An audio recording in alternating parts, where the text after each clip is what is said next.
Pain. എന്തുകൊണ്ടാണ് body pain ഉണ്ടാവുന്നത്? എന്റെ കൈക്ക് ഇപ്പോൾ വേദനയുണ്ട്.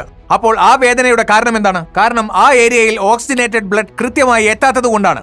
പ്രോപ്പർ ബ്ലഡ് സർക്കുലേഷൻ നടക്കാത്തത് കൊണ്ടാണ് ആ ഭാഗത്ത് വേദന ഉണ്ടാവുന്നത്. ഈ വേദനയുള്ള ഭാഗത്ത് ഓക്സിജനേക്കാൾ കൂടുതൽ കാർബൺ ഡൈ ഓക്സൈഡിന്റെ അളവായിരിക്കും ഉണ്ടാവുക. അതുകൊണ്ടാണ് വേദന ഉണ്ടാവുന്നത്. പിന്നെ മാഗ്നറ്റ് എന്ത് ജോലിയാണ് ചെയ്യുന്നത്? മാഗ്നറ്റ് നിങ്ങളുടെ ശരീരത്തിൽ ഓക്സിജനേറ്റഡ് ബ്ലഡ് വിതരണം ചെയ്യുന്ന ജോലിയാണ് ചെയ്യുന്നത്. അത് നിങ്ങളുടെ ശരീരത്തിൽ ബ്ലഡ് സർക്കുലേഷൻ മെച്ചപ്പെടുത്തുന്ന ജോലി ചെയ്യുന്നു. ബ്ലഡ് സർക്കുലേഷൻ മെച്ചപ്പെട്ടാൽ ശരീരത്തിലെ ഓക്സിജന്റെ അളവ് വർദ്ധിക്കുന്നു. അതിനാൽ ബയോമാഗ്നറ്റിസം നിങ്ങളുടെ ശരീരത്തിൽ പ്രകൃതിദത്തമായ ഒരു വേദന സംഹാരിയാണ്. നമ്മുടെ ശരീരത്തിൽ 78 പ്രധാന അവയവങ്ങളുണ്ട്. കൂടാതെ 72,000 രക്തക്കുഴലുകളുണ്ട്. അവയുടെ നീളം ഏകദേശം 1,00,000 കിലോമീറ്റർ ആണ്. രക്തക്കുഴലിൽ നിന്ന് തുടർച്ചയായി ഓക്സിജനുള്ള രക്തം പോഷകാഹാരം വിതരണം ചെയ്യപ്പെടുന്നു.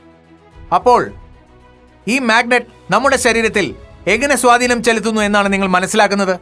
നമ്മുടെ ശരീരത്തിലെ അയണിനും പരിസ്ഥിതിക്കും മാഗ്നറ്റിക് ഫ്രീക്വൻസി ഉണ്ട്. നിങ്ങൾ ഞങ്ങളുടെ മാഗ്നറ്റിക് മാട്രസിൽ ഉറങ്ങുകയാണെങ്കിൽ north pole, south pole, north pole, south pole ഇങ്ങനെ ഫ്രീക്വൻസി സൃഷ്ടിക്കും. ഇത് നമ്മുടെ ശരീരത്തിലെ അയണിനെ വളരെയധികം ആകർഷിക്കുന്നു. അങ്ങനെ പുൾ ആൻഡ് പുഷ് പ്രക്രിയ സംഭവിക്കുന്നു. അങ്ങനെ മാഗ്നറ്റ് അയണിനൊപ്പം പ്രവർത്തിക്കാൻ തുടങ്ങുന്നു. അങ്ങനെ നമ്മുടെ ബ്ലഡ് വെസൽസിനുള്ളിൽ ഒരു വലിയ വാക്വം സൃഷ്ടിക്കപ്പെടുന്നു. ഒരു നിമിഷത്തിനുള്ളിൽ ഓക്സിജൻ ഒരു ഒഴിഞ്ഞ സ്ഥലത്തെത്തുമെന്ന് ശാസ്ത്രം പറയുന്നു. അതും വിത്തിൻ സെക്കൻഡ്സിനുള്ളിലാണ് സംഭവിക്കുന്നത്. ഇത് വെള്ളമാണ്. ഈ ബോട്ടിലിൽ 70%